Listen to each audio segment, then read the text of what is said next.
Hi, everyone. I'm Jenny Robertson. I am going to stop this video because you have my face there. I'm Jenny Robertson, the founder of the On Purpose Woman Global Community and founder and publisher of On Purpose Woman magazine. I'm here to share the speaker portion of our Connections Over Coffee gathering of the On Purpose Woman Global Community.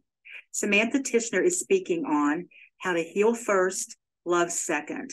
Samantha Tishner, known to most as Sam, is a relationship coach, author, and speaker who helps women develop a healthy and loving relationship with themselves.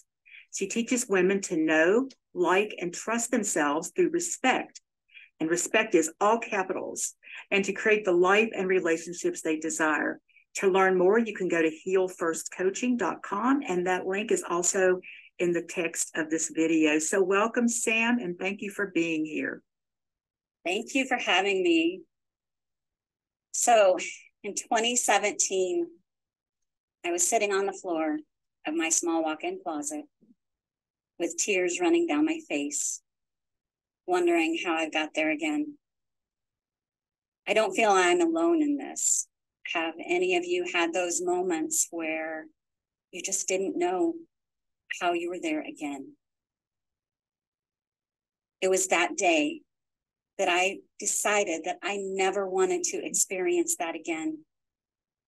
And over the next year, I went on a self-guided discovery journey. During that journey, I learned how to respect myself, to know what I want, and to take the leap of faith. As a result, all my relationships improved. My confidence rose. I met a man unlike any that I had dated in the past, which I recently married. I had more peace, more love, and more joy in my life. And most of all, it was the first time in my life that I developed a relationship with myself. My name is Sam, and I am a relationship coach for women. I help women to develop a healthy, loving relationship with themselves. And you may ask why that's important. It's because your whole life will change by developing a new or better relationship with yourself. I have worked with many women over the past few years, and it has been absolutely incredible to watch them and how their lives have changed just by developing a healthy, loving relationship with themselves. Today, I would like to share with you my 3-step process for developing a healthy, loving relationship with yourself. Step number 1 is to know, like, and trust yourself with respect. Again, all caps, and I will break down my version of respect in just a moment. Step number 2 is define what you want in your life. If you cannot define what you want, how will you know how to plan and take steps to get there? And step number 3 is to take that leap of faith, to just step towards the life that you want and desire. That's easy. 3 simple steps, right? I know it sounds easy, but sometimes doing that work for ourselves is the hardest thing to do. I have heard many excuses in my time with coaching, like I'm not worthy. You don't know what I have done in my past. I don't deserve this. I'm not important. I'm investing in others. It would be selfish of me to take time for me. But if you do these 3 simple steps, it will give you more joy, more peace, and true love in your life and relationships. Who would want more peace, love, and joy in their life? So let's go ahead and break down the word respect. R-E-S-P-E-C-T. Now, in this particular step, there are 7 areas to focus. And guess what? There are 7 letters in respect. So how fun is that? So we're going to break it down letter by letter. So our first letter is R. R stands for reconnect with who you are. If someone were to ask you, who are you? How would you answer it? And could you answer it without saying who you are to other people, like a mom, an employee, a daughter, a friend? When my coach first asked me, I didn't know how to answer this. I said, okay, I'm a mom, I'm an ex-wife, I, do this for this company and I've worked there. She's like, no, Sam, that is who you are to other people. That is what you do for other people. Who are you? And it took me a while to figure that out and to really get in tune with who I am. But I am a woman who believes in God and wants to follow his path that he has for my life. I have the gift of listening, which helps me to be a good coach. I have the gift of compassion, which helps me to be a good mom, a wife, a friend. And I have the gift of curiosity, which helps me to learn and grow through my life. And I love to explore all the beauty that is in this world, whether it's in nature or people or different cultures. That is who I am. And I love being me. So I ask you, who are you? And if you're not sure of that answer, write that one down and really dive into it and try and figure that out. So our second letter is E. E stands for establish your likes and dislikes. Again, when my coach first asked me this, I had no clue. I did so much for other people that I didn't know what I liked and disliked. I have a very fun accomplishments exercise that I use with my clients that I work with. And if you would like a copy of this exercise helps you to figure out the different things that you like and dislike about yourself and what makes you you. So if you would like a copy of this, just put your email in the chat and I would be happy to send this to you after our talk today. So moving on to the third letter is S, and that is for set boundaries. Setting healthy boundaries gives you the opportunity to fill your cup so that you have more to give. What would it be like if you took a nap when you're tired? Or maybe set time during the day to get movement in, whether it's walking, jogging, yoga, hiking, doing a little dance while you're doing dishes or cooking dinner. And if you have kids, invite them in on it. Maybe it's doing something that uplifts you, like listening to a podcast or sitting down and reading. Give yourself permission to take time to do this for you. This is not something that is selfish. By doing something that helps to uplift you, it gives you more energy and it helps you to be able to be there longer for other people and to do more. Now, maybe setting boundaries can help lessen stress in your life. Does anybody have a certain relationship in their life that could use some healthy boundaries? I know I have many times. Okay, so moving on to our fourth letter, that is P. And that's for pause the negative. Stop the self-criticism. Stop the self-judgment. Stop the negative self-talk. When you recognize yourself doing this, pause. Take a deep breath in.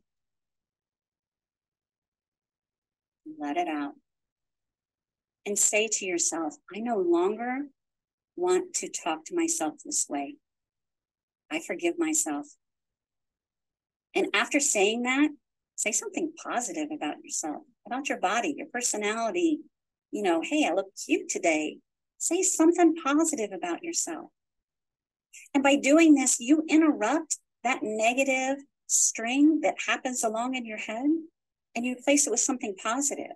By doing this, you bring awareness for when it starts happening again, as well as it gives you the power to change that habit.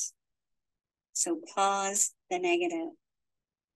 So moving on to number 5 is E, and that is elevate self-appreciation. Find the good in you and honor it. We are all beautiful and unique in our own diversity.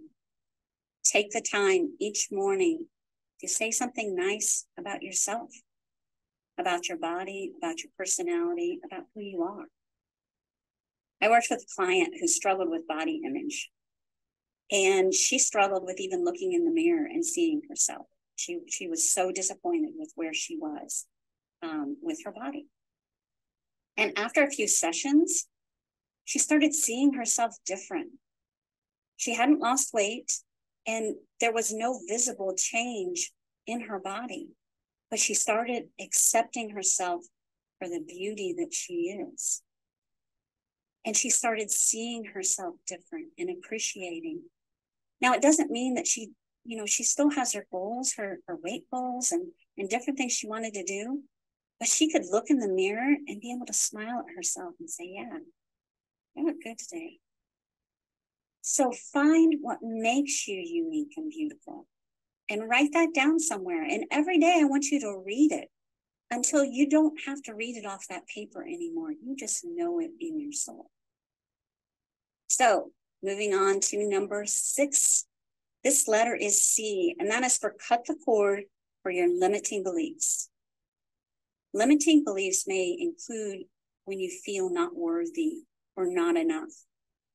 Pay attention to your statements that start with, I can't, or because I've always been this way, or this is how I was raised, or I got this from my mom or my dad. All of these are due to limiting beliefs. And if you don't have, if you can stop those limiting beliefs, just think of what you might be able to do in your life. Instead of going through and saying, I can't, what if you just say, I can, and you keep moving, and you just take that step? So it's cut the cord on those limiting beliefs. So number 7, the last one, take back your freedom with forgiveness. Forgiving yourself and others for past mistakes and hurts. Now, this is a tough one, and it was difficult for me in the beginning, but now I know that forgiveness is for me just as much as what it would be for anybody else. A friend of mine typically says, if you don't forgive, it's like drinking poison and then expecting the other person to die. When you don't forgive, it creates resentment and bitterness, hatred, and darkness within you. But when you forgive, it gives you light and hope and freedom. It allows you to set down those heavy bags that you've been carrying all of your life to make room for light and good in your life. Now, I don't have time to go into this topic further, and this was a big one. But if you are struggling with forgiveness, but you are ready to let it go, put your email in the chat, and we can set up a time to where we can discuss maybe some resources or options for you to be able to take that step to forgive.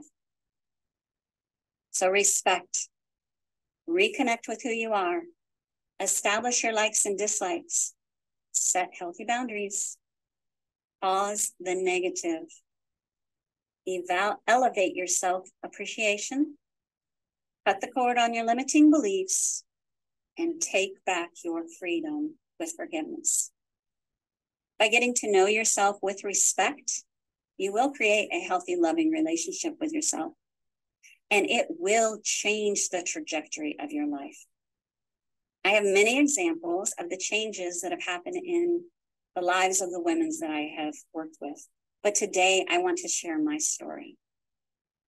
So mine did start in 2017, 48 years old, sitting on the floor of that small walk-in closet in my bedroom. That was the only place in the house that I could get away and be alone. Sitting on that floor, crying, because I could not believe that I was at that place again. You see, I was going through my second divorce. I had only been married for 3 years, and I knew that it was unhealthy, that it was not right. I ignored the red flags when we got married. It was not only hurting us, but it was hurting our kids too. Overall, I felt like I was a strong woman. At work, I was looked at for direction by other people within the company. My boss relied on me for a lot of our company branding and all of our presentations. I helped in many different areas, in many jobs over the 17 years that I worked in that company. I was one of the leaders. I was a professional. I was making a difference. But at home, it was not the same. In my relationship, I was not confident. I felt unseen, unheard, empty, lost, and unloved. And because of the frustration in that relationship, I was not always proud of how I handled different situations. Sometimes I would nag or say ugly things to motivate and inspire change. Note to self, saying something ugly does not motivate or inspire. Write that one down. Hard lesson learned. Have you ever said something or acted poorly in a relationship out of frustration? Said something that you wish you could take back? It does not feel good. I was becoming somebody I was not proud of. So there I was, sitting on the floor of that closet, crying, wondering how I got there, thinking maybe I was the crash test dummy for relationships. And I heard a soft knock at the door and a quiet voice say, "Mom, are you okay?" Of course, I responded, fighting back the tears, trying to cover the weakness in my voice, and said, "Yes, I am fine. I'll be there in a minute." How many of you have done that? As women, we feel like we have to be strong for everyone, cannot show vulnerability. We put up our fronts and we say that we are fine when we are not. It was in that moment that I decided that is not how I want to live my life. This is not the example that I want to set for my kids. So I started researching and seeking and investing to try and find a better life. There are some amazing authors and speakers out there. And there's some incredible free information out there as well. I started following some of the people that I really connect with, and the theme to what they were teaching was love yourself. In 2017, I completed my second divorce.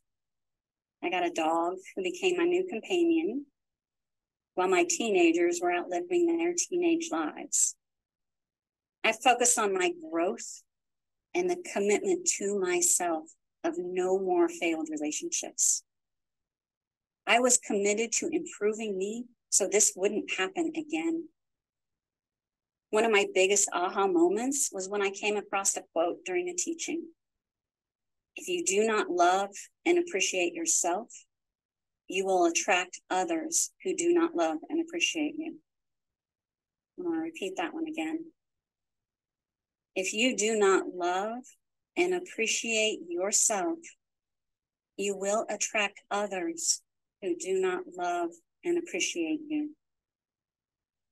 This quote hit home for me just at the right time.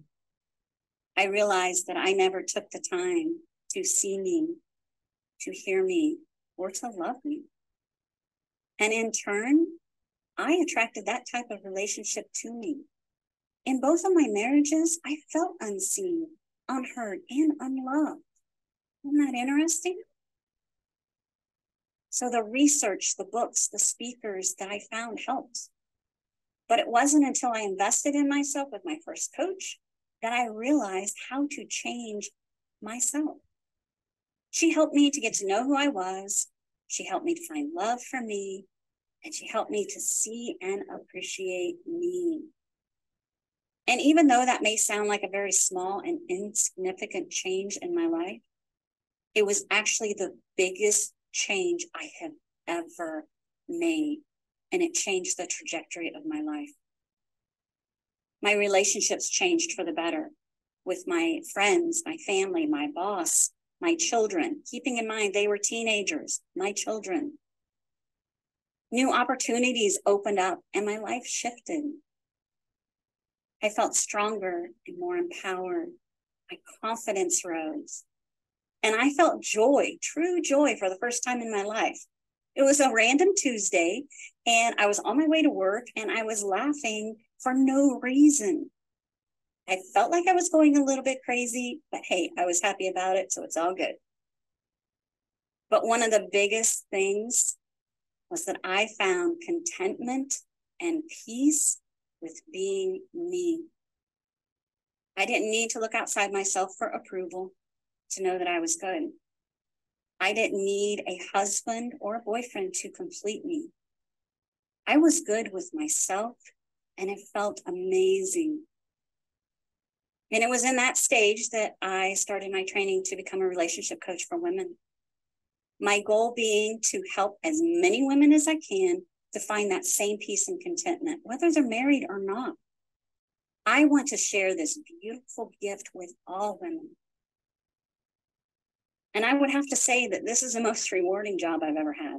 I love working with the women that God puts in my life to help over the last few years. I love being part of their journey and seeing them find their aha moments that truly change their lives.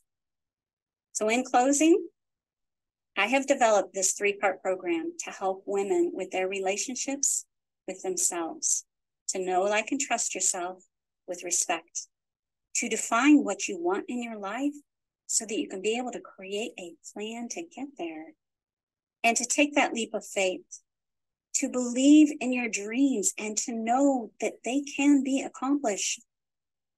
I encourage each of you, if you have areas of unhappiness in your life, seek to change it. You have the power within you. And if you have issues finding that power, like I did, go find therapy or counseling or a coach. Do this for you. Respect yourself and step into your power. It is amazing how changing the relationship with yourself can impact your whole life. Thank you so much for letting me share with you today. Thank you, Sam. That was absolutely fabulous. I'd like everybody to unmute yourself so we can applaud and do a little, like yay for Sam. Brava. Wasn't that great? Thank you. I hate to say it, I've got to go. But Sam, I texted you because it was brilliant. Brilliant, brilliant. Thank you, Abigail. Good to see you, Amanda. Bye, ladies. Abigail. Gosh, sorry about that. No worries. I hope that helps with your Zoom. Bye. Yes, thank you. Thank you. Before I close out this live, we can take some questions after I close out the live. I do want to say also, Sam, that in my opinion, you have the perfect personality to talk about this, because I don't know about how you all felt. I felt like I was getting these big hugs the whole time you were speaking. So thank you for that. You're welcome. You're welcome. And I want to thank anyone who's watching this live or watching the replay, that if you'd like to join us for one of our 11 free Zoom gatherings a month, or an in-person in Columbia, Maryland, Richmond, Virginia, or Tallahassee, Florida, comment below and I'll tell you how to do that. You can also go to my website, opwgc.com, and find out all about our community. Thank you.